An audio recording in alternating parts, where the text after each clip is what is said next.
Good morning, first grade, and welcome to Reader's Workshop for today. So yesterday we identified how some characters were feeling based off of pictures. Today we're going to work on a similar skill, but we're going to use some different parts of the text. So characters in stories have feelings, just like people do. Those feelings can be positive, they can be really happy or excited or amazed, or they can have negative feelings. They could feel sad or angry or frustrated.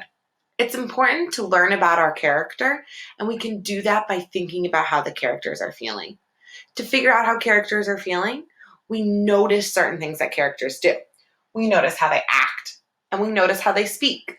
And then we ask ourselves, what does this tell me about the character's feeling? We're going to practice that by reading Frog and Toad today. We're going to ask ourselves, how are Frog and Toad acting? How are they speaking?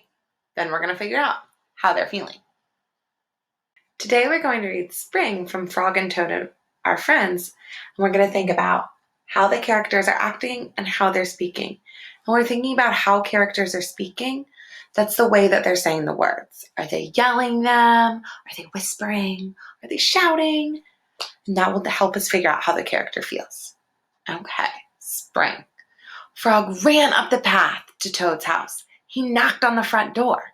There was no answer. Right away, I see two of Frog's actions. Frog ran up the path and he knocked on the front door. I'm going to mark those actions on my sticky.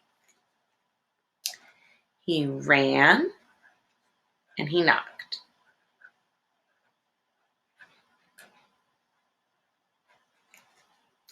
I'm going to put this on my anchor chart next to how they act. Toad, Toad, shouted Frog. Wake up, it is spring. Ugh, said a voice from inside the house. Toad, Toad, cried Frog. The sun is shining, the snow is melting. Wake up. I am not here, said the voice. I'm going to just focus on Frog for right now. When Frog was speaking, he was shouting, and it says that he cried. Now here, cried doesn't mean that he had tears. They're using it as another word for shouting. So I'm going to write shouted and cried on this sticky.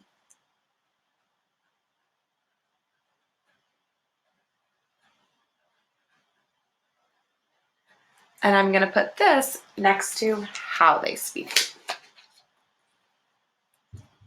Okay, now I have to ask myself, what does this tell me about how the character feels?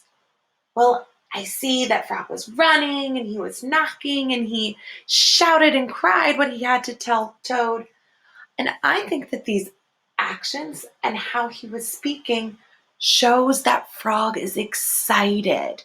Do you agree with me? Great. I'm going to write excited on this sticky note.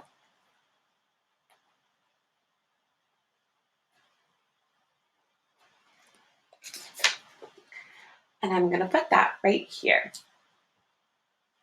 Readers, we're just going to practice on these 2 pages today together.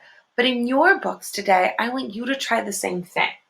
While you're reading, I want you to think about how the character feels by noticing how they act and how they speak. You're going to mark how they feel on a sticky. Can't wait to learn about how your characters are feeling.